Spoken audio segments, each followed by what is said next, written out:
ನಮಸ್ತೆ ನನ್ನ ಪ್ರಿಯ ವೀಕ್ಷಕರೇ, ನಮ್ಮ ಲಕ್ಷ ಚಾನಲ್ಗೆ ಸ್ವಾಗತ. ವೀಕ್ಷಕರೇ, ನಾವು ಇವತ್ತು ಕೆಲವು ದೇವಸ್ಥಾನಗಳಲ್ಲಿ ದೇವತೆಗಳು ಒಂದು ಹವಾನೆ ಹಾಕ್ತಾ ಇಲ್ವಾ, ಅಥವಾ ವರ್ಷ ಹಾಕ್ತಾ ಇಲ್ವಾ, ಅಥವಾ ದೇವತೆಗಳಲ್ಲಿ ಸ್ಥಾನದಲ್ಲಿ ಆ ಒಂದು ಕಳೆ ಇಲ್ಲ, ಅಥವಾ ಜನ ಒಂದು ಆಕರ್ಷಣೆ ಆಗ್ತಾ ಇಲ್ಲ, ಜನಗಳು ಬರ್ತಾ ಇಲ್ಲ, ಮತ್ತು ಯಾವುದೇ ಒಂದು ನಾವು ಪ್ರಸಾದ ರೂಪದಲ್ಲಿ ಏನೋ ಒಂದು ಕೇಳಿದಾಗ ಯಾವುದೋ ರೀತಿಯಲ್ಲಿ ನಮಗೆ ಹೂವು ಬರುತ್ತೆ, ಆದರೆ ಅದು ಕೆಲಸ ಆಗ್ತಾ ಇಲ್ಲ, ಈ ರೀತಿ ಇರುತ್ತೆ. ಇನ್ನು ಕೆಲವು ಕಡೆ ಒಂದು ಹೂವು ಏನು ಕೇಳ್ತಾರೆ ಅಥವಾ ಏನು ಪ್ರಸಾದ ಕೇಳ್ತಾರೆ, ಕೆಲವು ಕಡೆ ಹೂವು ಹಿಟ್ಟು ಕೇಳ್ತಾರೆ, ಕೆಲವು ಕಡೆ ನಿಂಬೆಹಣ್ಣು ಹಿಟ್ಟು ಕೇಳ್ತಾರೆ, ಈ ರೀತಿ ಇರುತ್ತೆ. ಅದು ಬರ್ತಾ ಇಲ್ಲ, ಭಾಳ ದಿವಸ ಆಗಿದೆ, ಏನೋ ದೃಷ್ಟಿ ಥರನೋ ಅಥವಾ ಯಾರೋ ಏನೋ ಮಾಡಿಬಿಟ್ಟಿದ್ದಾರೋ ಏನೋ ಗೊತ್ತಿಲ್ಲ. ಭಾಳ ಚೆನ್ನಾಗಿ ನಡೀತಿದ್ದು, ಈಗ ಅಮ್ಮ ಇದ್ದಕ್ಕಿದ್ದಂಗೆ ಡಲ್ ಆಗಿಬಿಟ್ಟಿದ್ದಾಳೆ. ಹೀಗೆ ಸಾಕಷ್ಟು ಒಂದಷ್ಟು ಚೆನ್ನಾಗಿ ಕಂಪ್ಲೇಂಟ್ ಮಾಡ್ತೀರಾ. ಅಂಥದಕ್ಕಾಗಿ ಇವತ್ತು ನಾವೊಂದು ಆ ದೇವತೆಗಳನ್ನ ನೀವು ಯಾವ ರೀತಿ ಒಂದು ಆವೇಶ ಮಾಡ್ಕೋಬೇಕು, ಯಾವ ರೀತಿ ಅವ್ರನ್ನ ಒಂದು ಮಾತಾಡ್ಸೋ ಕಲೆಗಿರಬೇಕು. ಆ ದೇವತೆಗಳನ್ನ ಮಾತಾಡಿಸ್ಬೇಕಾದ್ರೆ ನಮಗೆ ನಾವು ಇವಾಗ ನೀವು ಎದುರುಗಡೆ ನಿಮ್ಮ ತಾಯಿನೋ ಅಕ್ಕನೋ ತಂಗಿನ ಯಾರೋ ಇದ್ದಾಗ ನಾವು ಹೆಂಗೆ ಮಾತಾಡಿಸ್ತೀವಿ, ಆ ರೀತಿಯೇ ನಾವು ಮಾತಾಡಿದಾಗ ಅವಳು ಅದಕ್ಕೆ ಏನೋ ಒಂದು ರೀತಿ ನಿಮಗೆ ಒಂದು ಉತ್ತರ ಕೊಡ್ತಾಳೆ. ಹಂಗಾಗಿ ನಾವೇನು ಮಾಡ್ತೀವಿ, ಏನು ಮಾತಾಡೋ ಸುಮ್ಮನೆ ಮನಸ್ಸಲ್ಲಿ ಏನೋ ಕೇಳ್ಕೊಳ್ತೀವಿ, ಬರ್ತಾ ಇರ್ತೀವಿ. ಹಾಗೆ ಮಾಡೋಕ್ಕೆ ಹೋಗ್ಬಿಡಿ. ಈ ರೀತಿ ಒಂದು ರೀತಿ ಮಾಡಿದಾಗ ನಿಮಗೆ ಆ ಒಂದು ಅದ್ಭುತವಾಗಿ ಒಂದು 5 ದಿವಸದಲ್ಲೋ 21 ದಿವಸದಲ್ಲೋ ಆ ದೇವಿ ನಿಮಗೆ ಒಲಿತಾಳೆ. ಮತ್ತು ಆ ಒಂದು ಹವೇಶ ಅನ್ನೋದು ಕಟ್ಟಾಗಿತ್ತು ಹೋದರೂ ಮತ್ತೆ ಹವೇಶ ಆಗುತ್ತೆ. ಬನ್ನಿ ಇವತ್ತಂಥದ್ದೊಂದು ಹೇಗೆ ಮಾಡ್ಕೊಳ್ಳೋದು ಅನ್ನೋದು ನೋಡೋಣ. ಅದೇ ರೀತಿ ನಾನು ಮೊದಲೇ ಹೇಳ್ತಿದ್ದಂಗೆ ಈಗಲೂ ಹೇಳ್ತಾ ಇದ್ದೀನಿ, ಇನ್ನು ವಿಡಿಯೋ ನೋಡಿ ನಿಮ್ಗೆ ಇಷ್ಟವಾಗಿದ್ದಾಗ ಲೈಕ್ ಮಾಡಿ, ಶೇರ್ ಮಾಡಿ. ಯಾರು ಇದುವರೆಗೂ ಸಬ್ಸ್ಕ್ರೈಬರ್ ಮಾಡ್ಕೊಂಡಿಲ್ವ ಅವ್ರು ಸಬ್ಸ್ಕ್ರೈಬರ್ ಮಾಡ್ಕೊಳ್ಳಿ, ಒಂದು ಲೈಕ್ ಕೊಡಿ. ಅದೇ ರೀತಿ ಅಲ್ಲಿ ಒಂದು ಹೈಪ್ ಬರುತ್ತೆ, ಹೈಪ್ ಮಾಡಿ ಅಂತ ಹೇಳ್ತೀನಿ. ಬನ್ನಿ, ಈಗ ಇದನ್ನು 5 ದಿನ ಅಥವಾ 21 ದಿವಸದಲ್ಲಿ ಮಾಡ್ಕೋಬೋದು. ಇದು ಯಾರಾದರೂ ಮಾಡ್ಕೋಬೋದು, ಅಥವಾ ಪುರುಷರಾದರೂ ಮಾಡ್ಬೋದು, ಸ್ತ್ರೀಗಳಾದರೂ ಮಾಡ್ಬೋದು, ಯಾರಾದರೂ ಮಾಡ್ಬೋದು. ಇದಕ್ಕೆ ಯಾವುದೇ ತಾರತಮ್ಯ ಇಲ್ಲ. ಇದನ್ನು ಯಾವ ದಿನ ಮಾಡ್ಕೋಬೇಕು? ನವರಾತ್ರಿ ಅಮಾವಾಸ್ಯೆ, ದೀಪಾವಳಿ ಅಮಾವಾಸ್ಯೆ, ಹುಣ್ಣಿಮೆ, ಅಕ್ಷಯ ತೃತೀಯ, ಅಥವಾ ಇನ್ನೂ ಬೇರೆ ಬೇರೆ ಅಮಾವಾಸ್ಯೆಗಳಲ್ಲಿ ಕೂಡ ಇದನ್ನು ಮಾಡ್ಕೋಬೋದು. ಇದನ್ನು ಮಾಡೋಕ್ಕೆ ಮುಂಚೆ ನಾವೇನು ಮಾಡಬೇಕು, ಮೊದಲು ಆ ಜಾಗನ ಮೊದಲು ಶುದ್ಧಿ ಮಾಡಬೇಕು. ಕೆಲವೊಂದು ಅಶುದ್ಧಿಗಳಾಗಿರ್ತವೆ, ಅಶುದ್ಧಿಗಳನ್ನ ನೀವು ಅದು ಕ್ಲಿಯರ್ ಮಾಡ್ಕೋಬೇಕು. ಆ ಜಾಗದಲ್ಲಿ ಯಾವ ರೀತಿ ಏನು ನಡೆದಿರುತ್ತೋ ಗೊತ್ತಿರಲ್ಲ, ಅಲ್ಲಿ ಶುದ್ಧ ಮಾಡ್ಕೋಬೇಕು. ಶುದ್ಧ ಅಂದರೆ ನಾನು ಕೆಲವೊಂದು ವಿಡಿಯೋದಲ್ಲಿ ಬಿಟ್ಟಿದ್ದೆ, ನಮ್ಮ ದೇಹ ಶುದ್ಧ ಆಗಲಿಕ್ಕೆ ಅಂತೆ ನೀವು ಮಂಗಳ ಸ್ನಾನ ಅಂತ ಹೇಳ್ತಿರಲ್ವ, ಆ ಮಂಗಳ ಸ್ನಾನನ ದೇವಿಗೂ ಮಾಡಿಸ್ಬೇಕು. ಅಂದರೆ ಆ ಜಾಗದಲ್ಲಿ ಶುದ್ಧ ಮಾಡಿ ದೇವಿಗೂ ಮಾಡಿಸ್ಬೇಕಾಗುತ್ತೆ. ಅದು ಒಂದು ಕೆಲವೊಂದು ಮೂಲಿಕೆಗಳನ್ನ ಹಾಕಿ ತಯಾರು ಮಾಡಿ ಅದನ್ನು ಮಾಡ್ತಾರೆ. ಅದನ್ನು ದೇವಿಗೆ ಕೂಡ ಮಾಡಬೇಕಾಗುತ್ತೆ. ಮಾಡಿಕೊಂಡು ಆ ಜಾಗ ಎಲ್ಲ ಅದೇ ರೀತಿ ಆ ಒಂದು ಮಂಗಲ ಸ್ನಾನಕ್ಕೇನು ಒಂದು ಮೂಲಿಕೆಗಳೆಲ್ಲ ಹಾಕ್ತಾರಲ್ಲ ಅಂಥದನ್ನ ಮಾಡಿ ಇಕ್ಕೊಂಡು ಆ ಜಾಗಕ್ಕೆ ಅದನ್ನೆಲ್ಲ ಹಾಕಿ ತೊಳೆದು ಅಮ್ಮನಿಗೂ ಕೂಡ ಅದರಲ್ಲೇ ಒಂದು ಅಭಿಷೇಕ ಮಾಡಬೇಕು. ಯಾಕಂದ್ರೆ ನಾವೇನು ಮಾಡ್ತೀವಿ, ಕೆಲವೊಬ್ಬರು ಬರೀ ನೀರಿನಲ್ಲಿ ಅಭಿಷೇಕ ಮಾಡ್ತಾರೆ. ಯಾವತ್ತೂ ಖಾಲಿ ನೀರಿನಲ್ಲಿ ಅಭಿಷೇಕ ಮಾಡಬಾರ್ದು. ಅದಕ್ಕೆ ಒಂದಿಷ್ಟು ಅರಿಶಿನ, ಒಂದು ಚಿಟಿಕೆ ಕುಂಕುಮ, ಒಂದು ಸ್ವಲ್ಪ ಹೂವು, ಮತ್ತು ಸ್ವಲ್ಪ ಭೀಮೆಸೇನ ಕರ್ಪೂರ ಅಥವಾ ಪಚ್ಚ ಕರ್ಪೂರ, ಈ ಯಾವುದಾದ್ರೂ ಹಾಕಬೇಕಾಗುತ್ತೆ. ಕೆಲವರು ಹಂಗೆ ನೀರು ಎತ್ಕೊಂಡಾಗ ಹಂಗೆ ಬಗ್ಗಿಸ್ತಾರೆ. ಆ ರೀತಿ ಖಾಲಿಯಾಗಿ ಮಾಡಬಾರ್ದು, ಆ ರೀತಿ ಮಾಡಬೇಕಾಗುತ್ತೆ. ಇದು ಬೇರೆದು ನಾನು ಹೇಳ್ತಿರೋದು. ಅದೇ ನೀವು ಮಂಗಳ ಸ್ನಾನ ಅಂದರೆ ಅದಕ್ಕೂ ಬೇರೆ ಕೆಲವೊಂದು ಮೂಲಿಕೆಗಳಿಂದ ತಯಾರು ಮಾಡುವಂಥದ್ದು. ಕೆಲವು ಮೂಲಿಕೆಗಳು ನಮ್ಮ ಮತ್ತು ಮನೆ ಇರುವಂಥ ಒಂದು ಪಚ್ಚ ಕರ್ಪೂರ ಆಗಿರ್ಬೋದು, ಶುದ್ಧವಾದ ಅರಿಶಿನ ಆಗ್ಬೋದು. ಇನ್ನೂ ಕೆಲವೊಂದು ನಾನು ಕೆಲವೊಂದು ವಿಡಿಯೋದಲ್ಲಿ ತೋರಿಸಿದೆ, ನಾಗಕೇಸರಿ ಅಂತಂದ್ಬಿಟ್ಟು, ಅದು ಭಾಳ ಅದ್ಭುತವಾಗಿ ಕೆಲಸ ಮಾಡುವಂಥದ್ದು. ನಾವು ಮನುಷ್ಯರೇ ಅದನ್ನು ಆ ಮೈ ಕೈಗೆ ಹಚ್ಕೊಂಡು ಸ್ನಾನ ಮಾಡಿದಾಗಲೇ ಒಂದು ರೀತಿಯ ಮೈಯೇ ಒಂದು ಫ್ರೆಶ್ ಅಪ್ ಆಗಿರುತ್ತೆ. ಅದೇ ರೀತಿ ದೇವರುಗಳು ಕೂಡ ಅದನ್ನು ಹಾಕ್ತಾರೆ. ಮತ್ತು ಅದಕ್ಕಿನ್ನೂ ಕೆಲವಾರು ಒಂದು ವಸ್ತುಗಳೆಲ್ಲ ಹಾಕಿ ತಯಾರು ಮಾಡೋ ಅಂಥದ್ದು.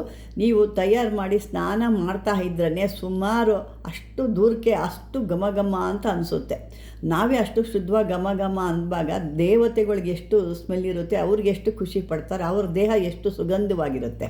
ಇದು ದೇವ್ರುಗಳ್ನ ಮಾಡೋ ರೀತಿ ಇರುತ್ತೆ. ನೀವು ಸುಮ್ಮನೆ ಹೋಗ್ತೀರಾ, ನೀರು ಹುಯ್ತೀರಾ, ಒಂದು ಎಣ್ಣೆ ತೊಗೊಂಡೆಲ್ಲ ಒರೆಸ್ಬಿಟ್ಟು ಅಲಂಕಾರ ಮಾಡಿಬಿಡ್ತೀರ.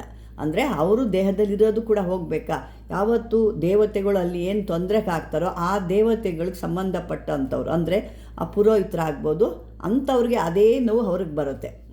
ಅಲ್ಲಿ ಹೆಂಗೆ ದೇವಸ್ಥಾನದಲ್ಲಿ ಅಲಸ್ಯ ಆಗಿ ಏನು ಆಗ್ತಾ ಇರುತ್ತೋ ದೇವತೆಗಳು ಯಾವ ಅದೇ ರೀತಿ ಪೂಜಾರಿಗೆ ನಡೀತಾರೆ. ಆವಾಗ ನೀವು ತಿಳ್ಕೊಬೇಕು, ನನಗಾದಂಗೆ ಅಮ್ಮನಿಗಾಗ್ತಿದೆ ಅಂತ. ಅದು ತಪ್ಪು.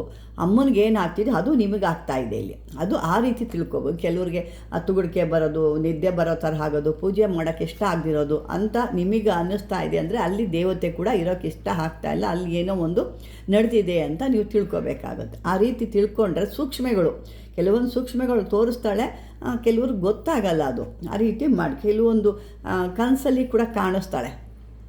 ಆ ರೀತಿ ಕೂಡ ನೀವು ನೋಡ್ಕೋಬೇಕಾಗುತ್ತೆ. ಈಗಿಂಥದ್ದು ದಿವಸ ಇದನ್ನು ಮೊದಲು ನೀವು ಏನು ಮಾಡಬೇಕು, ಆ ಜಾಗನ ಮತ್ತು ದೇವಿನ ಮೊದಲು ನೀವು ನಿಮ್ಮ ದೇಹ ಶುದ್ಧಿ, ಯಾಕೆ ನೀವು ಆ ದೇವಿ ಹತ್ರ ಇರೋದ್ರಿಂದ ನಿಮ್ಮ ಶರೀರ ಮೊದಲು ಶುದ್ಧಿ ಆಗಬೇಕು. ಆ ಶುದ್ಧಿಗೆ ಬೇಕಾಗಿರೋವಂಥದ್ದು ಆ ಮಂಗಳ ಸ್ನಾನ ಮಾಡೋಕ್ಕೆ ಏನು ಕೆಲವೊಂದು ವಸ್ತುಗಳೇ ಆ ರೀತಿ ಅದನ್ನು ತಯಾರು ಮಾಡ್ಕೋಬೇಕು.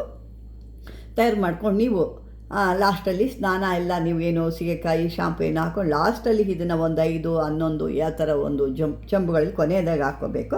ಆಗ ನಿಮ್ಮ ದೇಹ ಶುದ್ಧಿ ಆಗುತ್ತೆ. ಶುದ್ಧಿ ಆದ ನಂತರ ಪೂಜೆಗೆ ಬೇಕಾಗುವ ವಸ್ತುಗಳನ್ನೆಲ್ಲ ಇಟ್ಕೋಬೇಕು. ಏನು ನೀವು ಅಮ್ಮನವ್ರಿಗೆ ಏನೇನು ಪೂಜೆ ಮಾಡ್ತೀರಾ ಅಥವಾ ಏನು ಅಭಿಷೇಕಕ್ಕೆ ಇಡ್ತೀರಾ ಇದನ್ನೆಲ್ಲ ತೊಗೋಬೇಕು. ಯಾವ ನಿಮ್ಮ ಇಷ್ಟ ದೇವತೆ ಇರ್ಬೋದು, ಅಥವಾ ನಿಮ್ಮ ಗ್ರಾಮ ದೇವತೆ ಇರ್ಬೋದು, ಅಥವಾ ನಿಮ್ಮ ಕುಲ ದೇವತೆ ಇರ್ಬೋದು, ಯಾವುದೇ ಇದ್ದರೂ ಪರವಾಗಿಲ್ಲ. ಆ ದೇವ್ರನ್ನ ಮಾಡಿಕೊಂಡು ತದನಂತರ ನೀವು ಶರೀರ ಬಂಧನ ಹಾಕ್ಕೋಬೇಕು. ಯಾಕೆಂದರೆ ನೀವು ಶರೀರ ಬಂಧನ ಹಾಕ್ಕೊಂಡಿಲ್ಲ ಅಂತಂದರೆ ಕಷ್ಟ ಆಗುತ್ತೆ. ಹಾಗಾಗಿ ಶರೀರ ಬಂಧನ ಹಾಕಿ ಕುತ್ಕೊಂಡು ಆದಮೇಲೆ ಅಲ್ಲೆಲ್ಲ ಶುದ್ಧಿ ಮಾಡಿರ್ತೀರ, ಅಮ್ಮನವ್ರಿಗೆ ಏನೇನು ಪೂಜೆಗೆ ಬೇಕೆಲ್ಲ ಇಟ್ಕೊಂಡಿರ್ತೀರ. ಶರೀರ ಬಂಧನ ಹಾಕ್ಕೊಂಡು ನಿಮ್ಮ ಮುಂದೆ ಒಂದು ಕಳಸನ ಸ್ಥಾಪನೆ ಮಾಡ್ಕೋಬೇಕು. ಅಲ್ಲೇ ಇರೋದು ಈಗ ನಿಮಗೆ ಅಲ್ಲಿ ಒಂದು ಕಳಸ ಸ್ಥಾಪನೆ ಆಗಬೇಕು. ನಂತರ ಅದರಲ್ಲಿ ಒಂದು ಸ್ವಲ್ಪ ಸಕ್ಕರೆನ ಹಾಕಬೇಕು. ಸಕ್ಕರೆ ಆದರೂ ಹಾಕ್ಕೊಳ್ಳಿ ಅಥವಾ ಬೆಲ್ಲ ಆದರೂ ಹಾಕಿ ಈ ಒಂದು ಸಣ್ಣ ಮಂತ್ರನ ನೀವು ಹೇಳ್ಕೋಬೇಕು. ಆ ಹೇಳಿ ಆದಮೇಲೆ ಆ ಒಂದು ಸ್ಥಾಪನೆ ಆಗಿರುತ್ತಲ್ವ, ಅದಕ್ಕೆ ನೀವು ಹೂಗಳಿಂದ ನಿಮ್ಮ ಇಷ್ಟವಾದ ಹೂಗಳು ಯಾವ್ದಾದ್ರು ಆ ದೇವಿಗೆ ಏನು ಇಷ್ಟ ಬರುತ್ತೋ ಅಂಥದ್ದು. ಯಾಕೆಂದರೆ ಒಬ್ಬೊಬ್ಬ ದೇವಿಗೆ ಒಂದೊಂದು, ಲಕ್ಷ್ಮಿ ಒಬ್ಬಳು ಬಿಟ್ಟರೆ ಆ ಬೇರೆ ಬೇರೆ ದೇವತೆಗಳು ಬೇರೆ ಬೇರೆ. ಈ ಕಾಳಿಗೆ ಚೆಂಡು ಹೂವು ಭಾಳ ಇಷ್ಟವಾದದ್ದು ಅವಳಿಗೆ. ಆ ಚೆಂಡು ಹೂವು ಅಂತಂದಾಗ ಅದು ಭಾಳ ಇಷ್ಟಪಡ್ತಾಳೆ ಆ ಕಾಳಿಗೆ.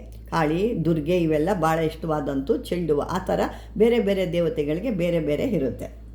ಆ ಥರ ಆ ದೇವಿಗೆ ಏನು ಇಷ್ಟ ಇರುತ್ತೋ ಅದನ್ನು ನೋಡ್ಕೊಳ್ಳಿ. ಅಂಥ ಹೂವು ಇಟ್ಕೊಂಡು ಈ ಕಳಸದ ಮೇಲೆ ಏನು ಇಟ್ಕೊಂಡಿರ್ತೀರಲ್ವ, ಒಂದು ಮಣೆ ಇಕ್ಕಬೇಕು. ಮಣೆ ಮೇಲೆ ಒಂದು ಬಟ್ಟೆನೋ ಒಂದು ಕಳಸದ ತಟ್ಟೆ ಇಕ್ಕಿ ಅದರೊಳಗೆ ಸ್ವಲ್ಪ ಅಕ್ಕಿ ಇಕ್ಕಿ ಅದರ ಮೇಲೆ ನೀವು ಕಳಸಗಳನ್ನ ಇಡಬೇಕು. ಅಂದರೆ ಒಂದು ತಂಬಿಗೆ ನೀರು ತುಂಬಿ ಅದಕ್ಕೆ ಕೂಡ ಪಚ್ಚಕರ್ಪೂರ, ಒಂದು ಸ್ವಲ್ಪ ಏಲಕ್ಕಿ ಇವೆಲ್ಲ ಹಾಕಬೇಕಾಗುತ್ತೆ. ಒಂದು ಕಾಯನ್ನು ಹಾಕಿಬಿಟ್ಟು, ಅಂದರೆ ಯಾವುದೇ ರೀತಿಗೂ ನೀವು ಕಬ್ಬಿಣದ ಕಾಯಿಗಳನ್ನೆಲ್ಲ ಹಾಕಬೇಡಿ. ಈಗೆಲ್ಲ ಚಲಾವಣೆ ಇರುವಂಥ ತಾಮ್ರದ ಕಾಯಿಗಳು ಒಂದಷ್ಟು ಇಕ್ಕೊಂಡಾಗ ಇಂಥ ಕೆಲಸಕ್ಕೆ ಬಂದಾಗ ಅದು ಅದರೊಳಗೆ ಹಾಕಿ ಒಂದು ಚಿಟಿಕೆ ಅರಿಶಿನ ಕುಂಕುಮ ಎಲ್ಲ ಹಾಕಿ ಆ ದೇವಿನ ನೀವು ಕಳಸ ಸ್ಥಾಪನೆ ಮಾಡೋಕ್ಕೆ ಮುಂಚೆನೇ ಕೇಳ್ಕೋಬೇಕು. ತಾಯಿ, ಇಲ್ಲಿ ನಾನು ನಿನ್ನನ್ನು ಒಂದು ಆಹ್ವಾನ ಮಾಡ್ತಿದ್ದೀನಿ, ಇಲ್ಲಿ ಬಂದು ಈಗ ನೀನು ನನಗೆ ಉತ್ತರ ಕೊಡಬೇಕು ಅಂತ ಹೇಳಿ ಅಲ್ಲಿ ಆ ಒಂದು ತೆಂಗಿನಕಾಯಿಗೆ ಏನು ಇಕ್ತಿರಲ್ವ ಆ ತೆಂಗಿನಕಾಯಿ ಇಕ್ಕಿ ಅದಕ್ಕೆ ಅರಿಶಿನ ಕುಂಕುಮ ಬಟ್ಟೆಲ್ಲ ಇಕ್ಕಿ ಅದರ ಮೇಲೆ ನೀವು ಆ ಹೂಗಳಿಂದ ಅರ್ಚನೆ ಮಾಡಬೇಕು. ಅರ್ಚನೆ ಮಾಡಿ ನೀವು ಆ ತೆಂಗಿನಕಾಯಿ ಮೇಲೆ ಏನು ಹೂವು ಇಕ್ಕಿರ್ತೀರ ಅಥವಾ ಇನ್ನೂ ಒಂದು 2-3 ಜಾಗದಲ್ಲಿ ಇಕ್ಕೊಂಡು ನಿಮ್ಮ ಒಂದು ಸಂಕಲ್ಪನ ಅದರೊಳಗೆ ಕೇಳಬೇಕು.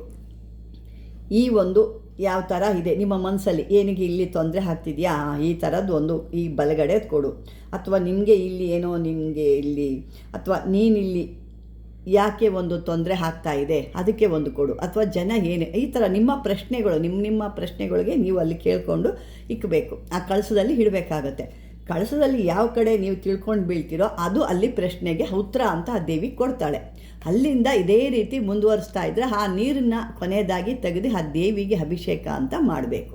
ಈ ರೀತಿ ಮಾಡಿದಾಗ ನಿಮಗೆ ಅದ್ಭುತ. ಮತ್ತು ಇನ್ನೊಂದು ವಿಷಯ ಇಲ್ಲಿ ಮರೆತೆ, ನೀವು ಕಳಸನ ಇಟ್ಕೊಂಡು ಏನು ಅಮ್ಮನವ್ರದ್ದು ಒಂದು ಆ ಮಂತ್ರ ಕೂಡ ನಾನು ಹೇಳ್ತೀನಿ. ಆ ಮಂತ್ರ ಹೇಳಬೇಕಾದ್ರೆ ಆ ಕಳಸದಲ್ಲಿ ಒಂದು ದರ್ಬೆ ಇರಬೇಕು. ನಿಮ್ಮ ತೊಡೆ ಮೇಲೆ ಒಂದು, ಬಲ ತೊಡೆ ಮೇಲೆ ಒಂದು ದರ್ಬೆ ಇಟ್ಕೋಬೇಕು. ಅಂದರೆ ಕಳಸದಿಂದ ದೇವಿ ನಿಮಗೆ ಲಿಂಕ್ ಕೊಡ್ತಾ ಇದ್ದಾಳೆ. ಅಂದರೆ ಹೆಂಗೆ ನಿಮ್ಗೆ ಹೊಳಗು ಕಲೆಕ್ಷನ್ ಹೆಂಗೆ ಸಿಗುತ್ತೆ, ಕಳಸಕ್ಕೊಂದು ದರ್ಬೆ ಇಡಬೇಕು, ನಿಮ್ಮ ಬಲ ತೊಡೆ ಮೇಲೆ ಒಂದು ದರ್ಬೆ ಇಟ್ಕೋಬೇಕು. ದರ್ಬೆ ಇಟ್ಕೊಂಡು ಈ ಮಂತ್ರನ ಹೇಳ್ಕೋಬೇಕು.